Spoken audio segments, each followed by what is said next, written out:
ధన్యవాదాలు అధ్యక్ష.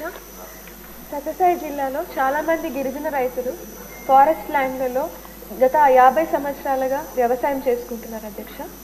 వీళ్ళకి గిరిజన చట్టం ప్రకారం వీళ్ళకి అక్కడ హక్కులు కూడా ఉన్నాయి. వీళ్ళకి ఏమైనా పట్టాలు ఇచ్చే ఆలోచన ప్రభుత్వం ఏమైనా చేస్తుందా? అది మొదటి ప్రశ్న అధ్యక్ష. రెండోది, ఈ గిరిజనులు చాలామంది పేదవారు ఉన్నారు. వైసీపీ అధికారంలోకి వచ్చాక వీళ్ళకి వచ్చే ట్రాక్టర్ లోన్లు కానివ్వండి, గొర్రెలు ఇంకా ఆవులు కొనుక్కునే లోన్స్, అంగడి పెట్టుకునే లోన్స్, ఇంకా ల్యాండ్ పర్చేస్ స్కీమ్స్, ఇవన్నిటినీ కూడా చాలా వరకు రద్దు చేశారు అధ్యక్ష. అలాగే ట్రైబల్ వెల్ఫేర్ కార్పొరేషన్లు ట్రైకార్ని కూడా పూర్తిగా నిర్వీర్యం చేసేశారు. దీన్ని ఏదన్నా రీఇన్స్టేట్ చేసే ఆలోచన ఏదన్నా ప్రభుత్వం చేస్తుంది అధ్యక్ష. అలాగే పుట్టపర్తి నియోజకవర్గంలో రాగానిపల్లి తాండా, రెడ్డివారిపల్లి నుంచి కొత్తకోట తాండా వరకు, ఇంకా చెరువు మునియప్ప గారిపల్లి తాండా నుంచి నారాయణప్ప గారి తాండా నుంచి వరకు అక్కడ రోడ్డు సదుపాయాలు అసలు సక్రమంగా లేవు అధ్యక్ష.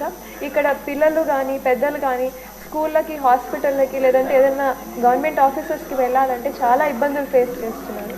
ఏదైనా ఎస్టీ సబ్ ప్లాన్ ద్వారా వీళ్ళకి ఏదైనా రోడ్డు వేసే అవకాశం ఉందా అని నేను మీ ద్వారా మంత్రి గారిని కోరుతున్నాను. Thank you.